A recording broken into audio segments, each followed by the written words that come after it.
Hello tout le monde, j'espère que vous allez bien, je suis vraiment ravie de vous retrouver pour cette nouvelle vidéo, donc mes tribulations du mois de février. Février est un mois très court et donc forcément il est passé très vite. Vous l'avez peut-être vu sur Instagram, la semaine dernière je suis partie sur Paris pour un tournage vraiment cool. Je vais en voir le résultat en juin et donc il va falloir patienter jusque là, mais j'ai vraiment trop hâte de voir le résultat.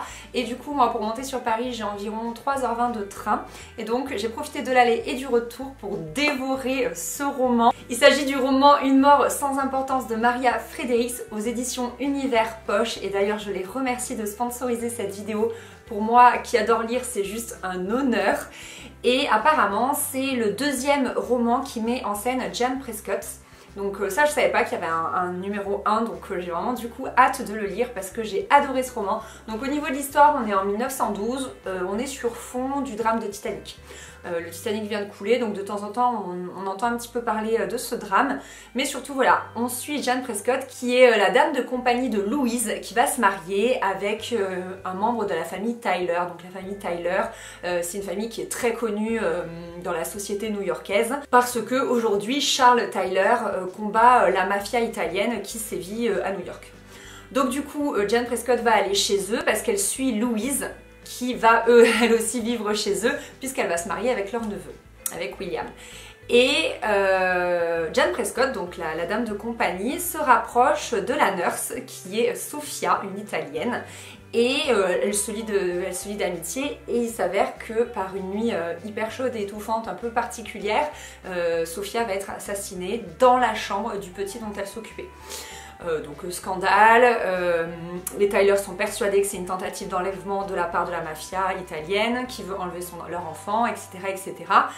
Et puis ben, on sent que l'affaire est louche et du coup la dame de compagnie, Jane Prescott, va se saisir de l'affaire et va elle-même enquêter un peu en off, et du coup on la suit au fur et à mesure et c'est super intéressant. J'ai adoré le fait que ce soit pas qu'on suive pas un policier en fait, qu'on suive plutôt voilà, une dame de chambre, et surtout ça rappelle vraiment énormément la série Downton Abbey, donc si vous l'avez vu et que vous adorez, vous allez adorer ce roman. Moi j'ai adoré cette série, j'ai adoré ce roman parce qu'on a vraiment cette ambiance là avec les domestiques, etc., avec un peu les familles de la haute société, donc voilà, j'ai vraiment aimé cette ambiance là. Bien évidemment je vous raconte pas la fin, mais j'ai été tenue en haleine jusqu'au bout, et voilà, si vous l'avez pas lu, si vous connaissez pas cet auteur, je vous le conseille vraiment parce que j'ai adoré et je vais très vite me procurer du coup le tome numéro 1. Et bonne nouvelle, je suis trop contente, si vous allez sur mon compte Instagram, je mets en ligne un concours pour faire gagner ce roman à 5 d'entre vous, donc je suis trop contente. Si vous avez envie de le lire, rendez-vous sur mon compte Instagram, et sinon je vous mets le lien du roman en barre d'infos si vous souhaitez vous le procurer tout de suite et que vous n'avez pas envie d'attendre les résultats du concours. Côté beauté, j'ai vraiment pas grand chose à vous raconter. Comme je vous disais, au mois de janvier, j'ai toujours ma routine étape pure que j'utilise matin et soir.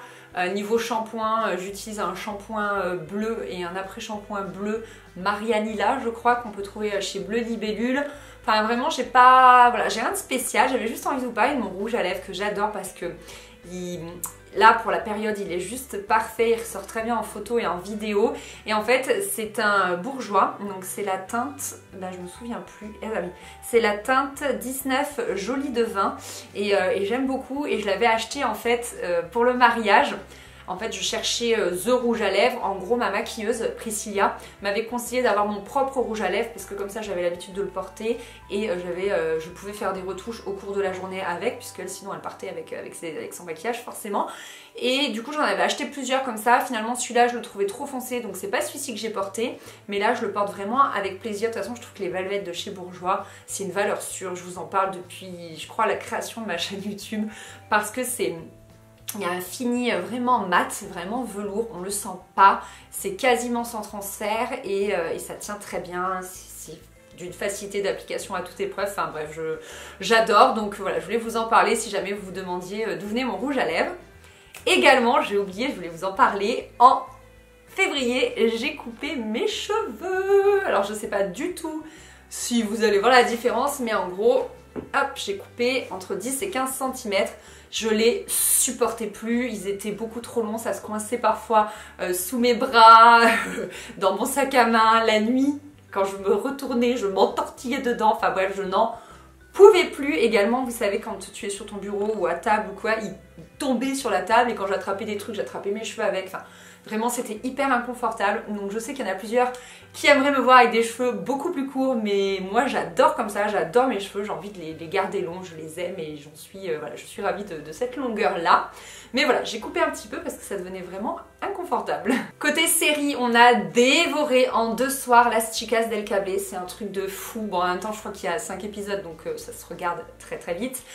J'étais d'ailleurs un peu déçue que ça se termine si vite, mais bon, j'ai adoré, j'ai adoré, j'ai adoré. Donc là, on change un petit peu de, comment dire, pas de décor, mais on est un petit peu moins centré sur les petites affaires de cœur, des protagonistes, machin truc. On est plus sur fond de guerre civile espagnole et du coup, je trouve que ça, je sais pas comment dire, ça rehausse un peu l'intrigue, ça, on se détache un peu des personnages et j'ai vraiment adoré.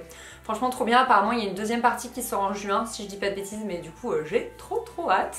Et on continue également Riverdale, voilà, dès qu'il sort des épisodes.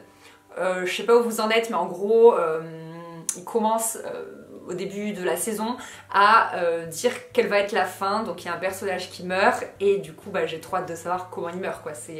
Enfin, on nous laisse comprendre comment ça va se passer, mais on comprend pas comment c'est possible et du coup on a envie de savoir, enfin bref. Et ce que j'adore, c'est qu'on est centré sur le personnage de Jughead et qui est dans une école un peu prestigieuse, et moi ça me rappelle la série Gilmore Girls avec Rory qui est à Yale, et j'aime trop moi cette ambiance d'université américaine, j'adore quoi, c'est un milieu qui me fascine, qui m'intéresse énormément et du coup j'aime beaucoup l'intrigue parce qu'elle est plus du tout sur des meurtres un peu chelous, sur des personnages un peu bizarres, avec des cornes et tout. On se dit waouh, ils sont perchés là chez Riverdale. Là on est voilà, sur les confréries de l'université et tout, j'aime trop.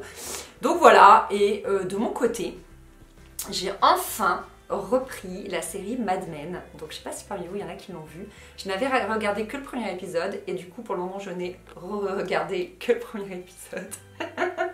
Mais j'ai hâte de continuer parce que j'adore. En fait, on suit les publicitaires de Madison Avenue et c'est pour ça qu'on les appelle les Mad Men. Et on est à l'époque où on pouvait dire que la cigarette était bonne pour la santé, donc on faisait des spots. Non, pas des spots, on faisait des publicités autour de la cigarette et une nouvelle loi est passée. Ils ont fait des liens entre la cigarette et les cancers et du coup ils n'ont plus du tout le droit de dire que c'est bon pour la santé et donc ils sont un peu embêtés et voilà, ça fait plein de revirements de situation et je trouve ça hyper intéressant. J'adore le milieu de la publicité, je trouve ça hyper intéressant à regarder, puis surtout ces changements de société où finalement on passe de quelque chose d'hyper banal avec la cigarette à quelque chose qui va être interdit. On sait qu'aujourd'hui voilà, enfin, c'est fou, moi j'ai connu l'époque où on dirait que je suis hyper vieille, mais j'ai connu l'époque où on fumait dans les bars et dans les boîtes et aujourd'hui c'est interdit. Quand on pense aussi que les professeurs avant fumaient dans les salles de classe, enfin, c'est incroyable l'évolution de la société, c'est vraiment ça qui m'intéresse. Et notamment, on sent aussi que ça fait des petites allusions sur la place de la femme dans la société à cette époque-là, puisqu'on suit également 2 secrétaires et ouais, des fois ça me fait sortir de mes gonds certaines scènes, je suis là, mais non, c'est pas possible. Voilà, on sent un petit fond féministe. Et bien voilà tout le monde, cette vidéo est terminée, j'espère qu'elle vous a plu. Je vous donne rendez-vous en barre d'infos pour avoir le lien du concours Instagram pour gagner un des 5 romans que je mets en jeu avec Univers Poche. Donc je suis trop contente, faire gagner des livres, voilà, je crois que je l'avais jamais fait. Donc voilà, j'en suis vraiment ravie. Et puis bah écoutez, je vous fais des gros bisous et on se retrouve la semaine prochaine pour de nouveaux vlogs rénovation. Donc je sais qu'il n'y en a pas eu pendant 15 jours, c'est parce que en fait...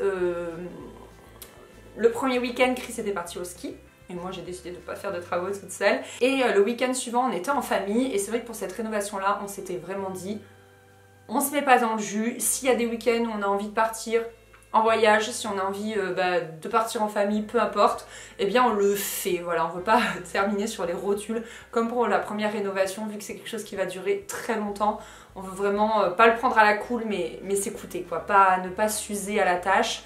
Donc voilà, vous n'avez pas eu de vlog rénovation pendant 15 jours, j'en suis désolée, mais ça réattaque la semaine prochaine et j'ai trop hâte de commencer. On commence un gros pôle, disons. Donc bref, trop hâte de vous partager ça en vidéo. Allez, gros bisous, bye bye.